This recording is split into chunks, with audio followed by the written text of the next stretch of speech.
Hello, this is Colerain Township. Hello, and welcome to Colerain Communicator. I'm Jason Grzgorek. Safety is actually something we don't always think about, but it is in the back of our mind when you least expect it. I'm very fortunate to have with us something to ease our mind when it comes to safety, and that's the Emergency Medical Service. And I am very fortunate to have here at the round table Captain of the EMS Operations, Will Mueller, and Dr. LaCosta, the Colerain Township Fire Department Medical Director. As I said at the beginning here, safety is something that we don't necessarily always think about, but it is something that is ever present when we need it. And looking at some of the statistical numbers, an EMS call is actually about, what, 38 in an average day? The actual number of runs we make per day is about 38. That's our average right now. So that's a combination of EMS and fire runs. Right now we're running about 80 to 85% of those are EMS calls alone, correct. And that's kind of frightening if you think about the size of Colerain Township in general. Mm-hmm. We're looking at something today, talking about obviously EMS runs and everything, but we're also going to be looking to the future of what's happening to the Colerain Township Fire Department in that regards. What are we working at currently, and what are we looking to for this future? Well, currently, I guess to preface what we're doing currently, we as a department changed our response model for the first time since 1989, back in March of last year. The model that we had previous to our changeover in March of 2013 was an ambulance and an ALS chase vehicle, which is actually an SUV, if you will. And we use the term ALS chase vehicle for that, with 2 paramedics on there. And basically their role was to respond on an emergency call with an ambulance, giving that total call, that call a total of 4 personnel. So that was our response model before March of 2013. And what was I'm going to assume part of that had to do with some changes in the ideal of what was going on at Colerain Township. Of course, with everything kind of happening all at once, with obviously levies happening, the idea of the change at Colerain Township in general, and then the department as a whole, correct? Mm-hmm. Yes, we're always trying to create innovative ways of increasing the level of service we provide without increasing the needed tax dollar. So one of the reasons we made this switch was to better utilize the personnel that we had in our stations, while not only maintaining the level of care, but actually increasing the level of care. And so those decisions kind of led us up to that March of 2013. And so that was, and now what are we aiming towards going 2014 and beyond? Okay, so what we have now in place is a current response model that involves an ambulance for basic life support runs, which BLS, and an engine chase vehicle now. Instead of an SUV with 2 personnel, we now have an engine that chases the ambulances on certain protocol runs, which we call ALS runs or advanced life support runs. So what that does now is that increases the number of people we're delivering to the scene of an emergency. And did you find that was a larger necessity, that obviously 2 was not enough for the number of runs that we're seeing? Obviously we're seeing bigger things happen on these runs. Yeah, correct. So by delivering more people to the scene at one time, there's a whole host of benefits to that. While the cost of that engine chase vehicle may increase a little bit per run, we felt that the scale was tipped in the balance of increased patient and quality of care. Sure. So we justify it through that means. And then there's a whole host of benefits that come along with having the engine chase vehicle as opposed to the SUV vehicle. So obviously this new operation, Dr. LaCosta, this comes to you. We're obviously going to be doing some new training along with these runs, correct? Some things that will be changing on that. Well, not necessarily from how we deliver medical care, because our paramedics will be delivering the good quality medical care that they've been doing in both response configurations. So we'll continue to do that training at that level. I didn't think there would be any doubt to that, but would we be seeing any other any new services being taught to any of the fire department, or are we looking at something completely different? When it comes from your standpoint, what are you looking towards? Well, they have EMTs and paramedics on the department, and they're both trained to that level. Now it's really just a matter of how they're getting to the scene, whether it's in a chase vehicle or in an engine, which I might add is actually the model across the country of having an engine first respond or respond with a medic or ambulance unit. So the training itself isn't really going to change. It's just how the staff is going to get there. Okay, so now, of course, obviously, we'll be bringing more staff to the scene. I'm going to hope that each person will have a duty within. Will each person be assigned something different when they go to that scene of the crime, so to speak? Yeah, absolutely. And I think one of the perceptions that the public has, and one of the questions we get asked quite often is, well, why does an engine have to respond with us on an EMS call? Sure. I mean, why isn't there just an ambulance with paramedics on board? Why isn't there just an ambulance with 2 paramedics? Why the engine? That just seems like a big waste of resources. It seems like a big waste of people. And why does that happen? Well, there's a whole host of reasons, and one of the biggest things is that the complexity of medical conditions that we're encountering today are much more involved than they were 15, 20 years ago when we instituted paramedic service in 1989. So with that, what I mean by more complex, people are presenting with us in the homes with more comorbid conditions, which means they have a medical illness that compounds a secondary medical illness within them. So these patients are becoming a little bit more complex, and they're becoming a little bit harder to diagnose. In order to deal with that increased difficulty, we are being asked by our protocols and by our emergency medical physicians and those that oversee those protocols to perform more intensive and labor-intensive diagnostics on the scene. Okay. So when we talk about an increase in labor diagnostics and testing on the scene, that equates to, hey, we need more people to do this job quickly and efficiently, because what we don't want to do is we don't want to increase our on-scene times during a medical emergency. By saying that, I mean we don't want to spend an additional 10, 15 minutes on the scene with somebody who's having a medical emergency, trying to get all these tasks completed that we're governed by our protocols. We want to make sure that we get them done quickly, efficiently, and safely, and get the patient moved to the ambulance and then transported to more definitive care at an emergency room. I'm sure you already have your own statistical data that's hard evidence, but also what you've seen nationally. Adding this component, what have you seen from the past and working towards the future? Your time, I think time is probably one of them, and obviously the use of technology has probably helped in that lessening of time. Yes. So a couple things that has helped with our on-scene times, because we have had a documented decrease in the amount of time that we're spending on the scene since we changed to this new response model. But it goes back to the question that you had mentioned just before about, everybody on the scene has a duty and a responsibility. And knowing those individuals knowing what their responsibility is helps kind of allow us to perform as a well-oiled machine, if you will. So we have somebody who's dedicated toward documentation and recording all the things that happen. We have a person who's dedicated to performing just basic vital signs. We have somebody who's responsible for the diagnostics, the EKG, the 12-lead acquisition for somebody who's having chest pain, the blood sugar monitoring for somebody who's presenting as a diabetic. We have somebody who's kind of handling all the equipment, getting things that we need so we don't have somebody running from the house to the ambulance, back to the house, back to the ambulance. So we have somebody that's available for that. We also have somebody that's available for monitoring the apparatus and the equipment outside, because some of our monitoring equipment is very expensive.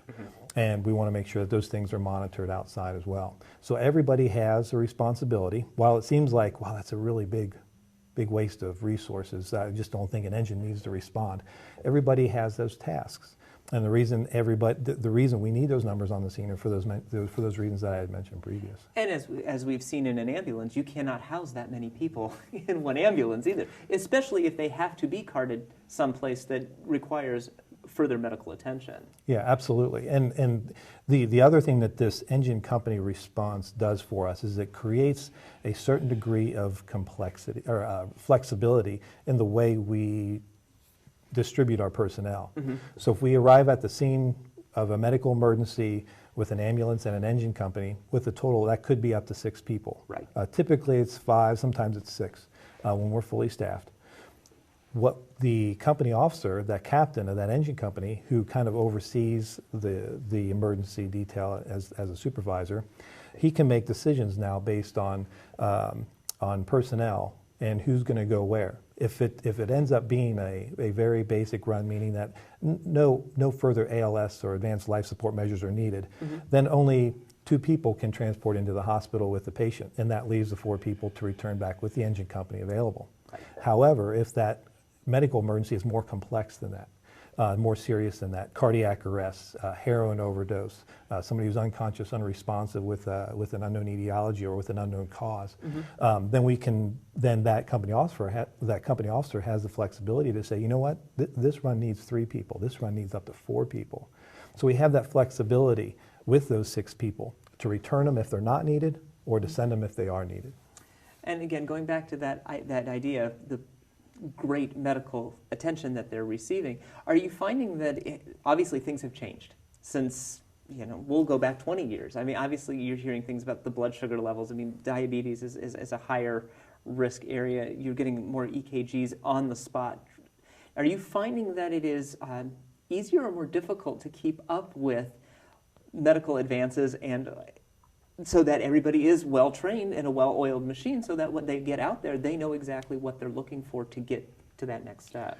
Yeah, I wouldn't say that it's more difficult. It's certainly takes a lot more time, and that's why the whole department gets training, 2 hours of training every month with the medical directors to impart or review any of that new technology or new concepts.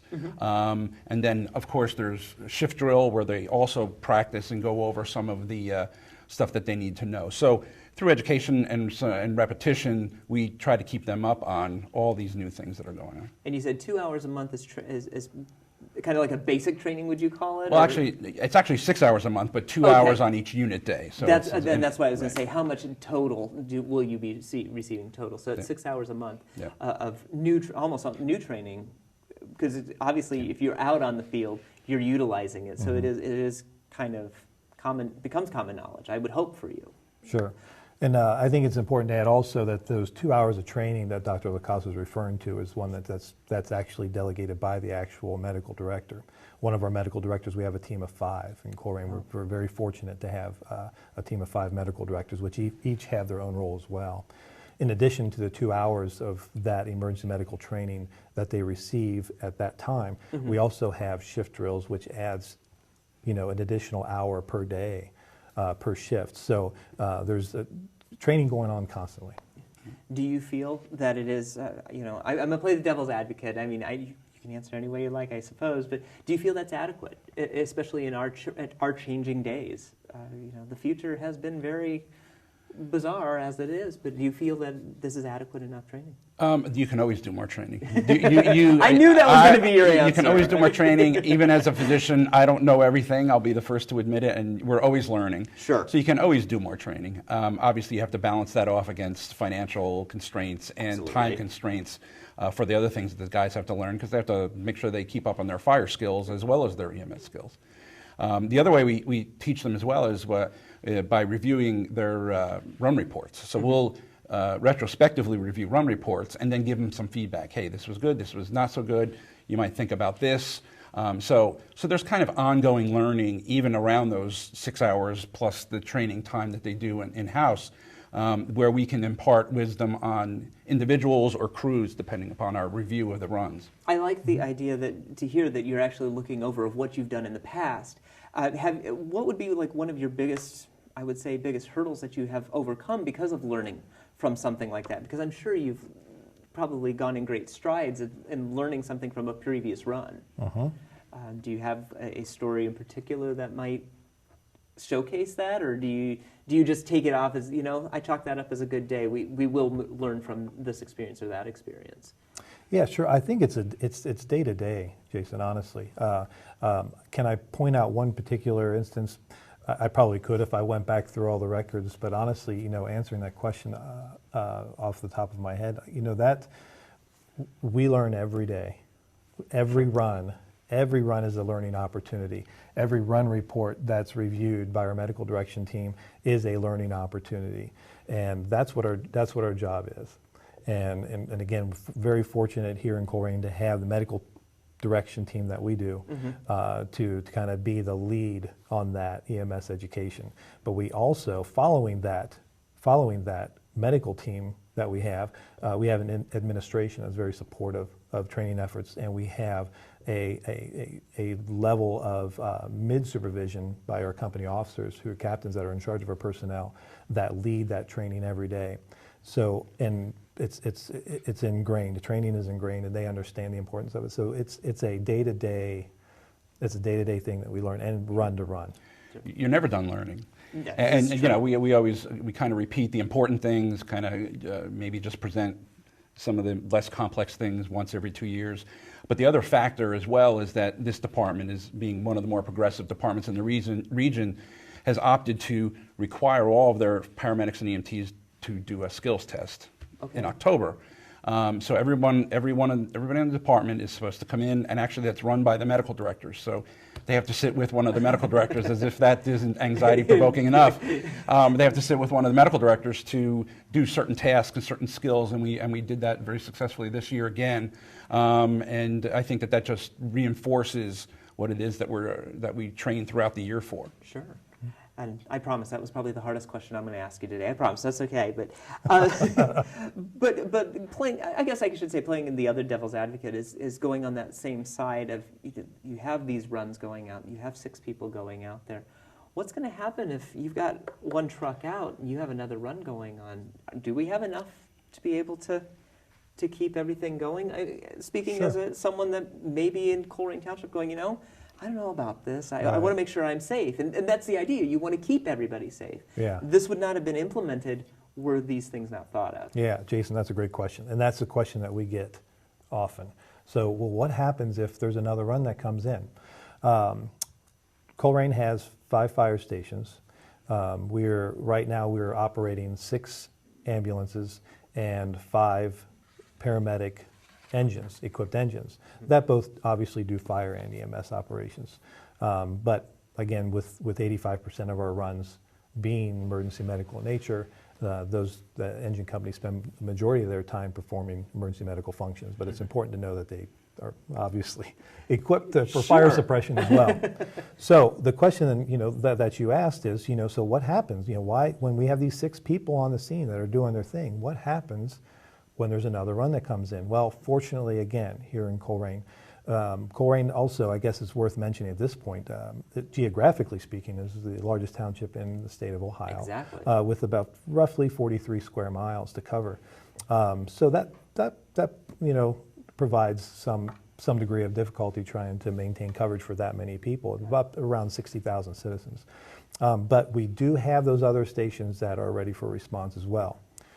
Now, if for some reason we have multiple ambulances out, multiple engine companies out performing various tasks on emergency scenes around the township, we do have automatic mutual aid provided by our neighboring jurisdictions, North College Hill, Springfield Township, Fairfield, Ross Township, Green Township more to the west. So we have a lot of entities around us that are dispatched immediately in the event that one of our units are not available.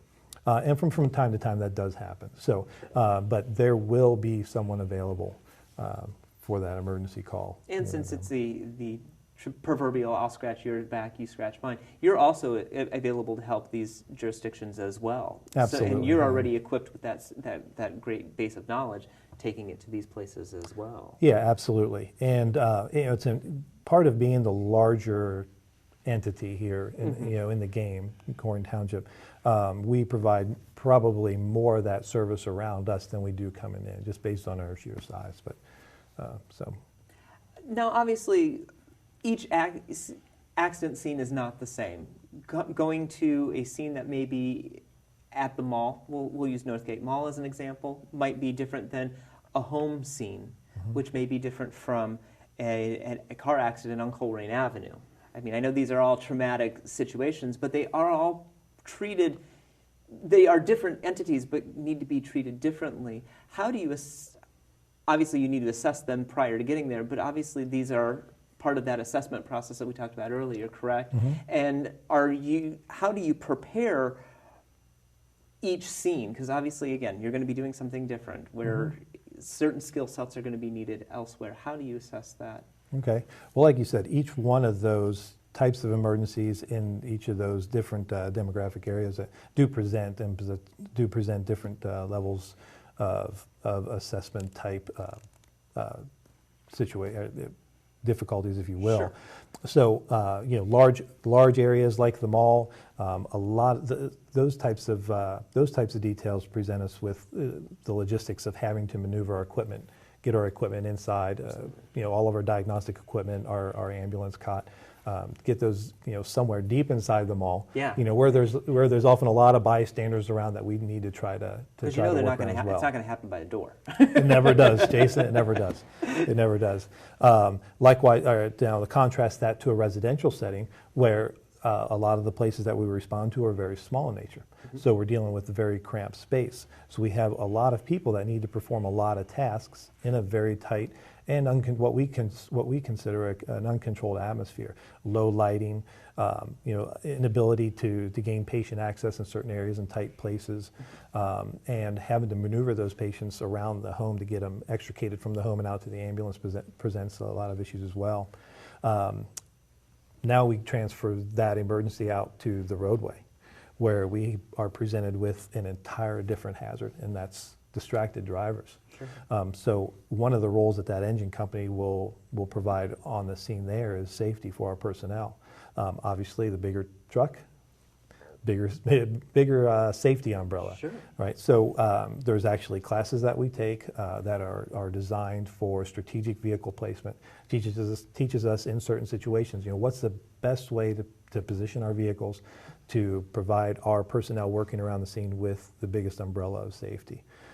We hear time after time after time that there's firefighters and police officers being struck at the scene with distracted drivers. Right. So that whole scenario there presents a much different picture than does inside a residential structure, than does inside a mall. Right. So yeah. And obviously, they're going to need different medical attention. It's the same type of care. It's everything that's needed, but it's going to, you may not need all 6 people, as you said, but depending upon each situation, you may need more or less. Going back to that idea of the roadway, to me, it would seem that you would need more people there to try to help you with that. Again, you're saying that umbrella, that protection, because you're not only protecting the people that have been struck, unfortunately, but you're looking at your own company to take care of. Yeah. Yep. Absolutely. Of course, believe it or not, we are running low on our time, so I want to kind of get to those final core questions, and I always like to kind of wrap our show up with the staring into the crystal ball. You've already made that big leap, which was probably it doesn't sound like it was a difficult decision to make from either side. The change needed to be made. You made it happen. Do you feel that there was any push, pull, or drag when it came to the change? To your new current model from the old? Well, I think there's questions on both sides, and we're still reevaluating. Sure. I think from an administrative standpoint, does the increased cost of that service make sense? In other words, will the fruits of the labor through the finances in the end be worth the justification for what it is? And that question will always be asked. But I think we've demonstrated through our patient care reports, our on-scene times, our turnaround times for our ambulances getting back in service, being available for the next run, that answer is going to be yes. But we continue to reevaluate that. We won't take that answer and just accept it and say that yes, it's going to be yes every day on and from here on out. No, we're going to reevaluate, constantly reevaluate how we do that. So for that was kind of the bigger question, from a personnel standpoint, making on average 38 runs a day, it's 6 people making 38 runs a day most of the time. So we have to take into consideration, what's the wear and tear of not only our vehicles, but the wear and tear on our people. because more people making more runs more often throughout the day equals more tired people at the end of the day. True. So that's something that we need to reevaluate as well, and we need to make sure that we're making smart policy to make and protecting those guys from being entering the burnout phase, if you will. No, that's fair. So the entire process is constantly under reevaluation. And of course, my last big question, again, staring into that crystal ball, you've started a new implementive change. How long do you think, obviously this is morphing every day. How long do you think you would see possibly another change, or do you feel that there will be another change? You know, I think that's very difficult to say. Do you agree, Don? Yeah, no, I mean, I think constant reassessment and evaluation is what's going to, what makes this department progressive, but will then also set the course over time. Then we, as physicians, we don't necessarily step into the operational world. The fire department and the administration knows how to run a fire department and deliver service. We look at it from the medical care to the patient primarily, and so we kind of stand on the sideline and watch and make sure that none of the changes will affect how we deliver medical care to the patient. And we have not seen that yet, and we'll always look to increase that efficiency. Yeah. One thing remains. Whatever decision we make, day in and day out, the customer service is always at the forefront of that decision. And any decision we make will not negatively impact customer service. We'll make sure that that's the case. You've answered the perfect question. I can't ask any better question.